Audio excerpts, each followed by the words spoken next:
Kejaksaan Negeri Kota Malang menerima limpahan berkas perkara tahap 2 dari Polresta Malang Kota terkait kasus pembunuhan berencana oleh Gotri CS yang terjadi di Kelayatan beberapa waktu lalu. Dalam prosesnya, para tersangka akan ditahan selama 20 hari di Lapas Lokwaru, menunggu hingga berkasnya inkrah. Kelima tersangka pengeroyokan pembunuhan seorang pekerja audio di Kota Malang diperiksa di kantor Seksi Pidum Kejaksaan Negeri Kota Malang Kamis sore. 5 orang tersangka dilimpahkan dari Polresta Malang Kota atas tewasnya seorang pekerja audio dalam sebuah pertunjukan bantengan di Kota Malang karena masalah sepele. Pelaku atas nama Tri Setia Budi alias Gotri terlibat perkelahian dengan korban dan berujung kematian.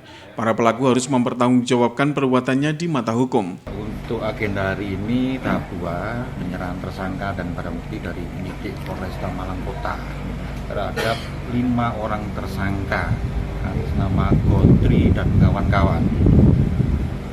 Dia disangka melanggar pasal 340 junto pasal 55 ayat 1 ke 1 KUHP, kemudian 338 KUHP junto pasal 55 ayat 1 ke 1 KUHP, kemudian juga pasal 170 ayat 2 ke 3 KUHP.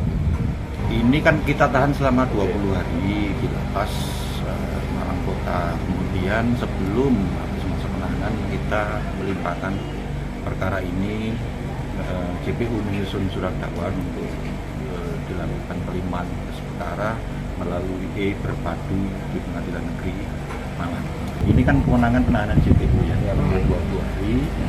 Memang ancamannya kan di atas 9 tahun bisa dilakukan perpanjangan. Tapi semaksimal mungkin kita akan melakukan pelimpahan sebelum 20 hari masa penahanan habis. Sementara pihak kuasa hukum berharap agar para pelaku masih dapat keringanan hukuman atas kasusnya.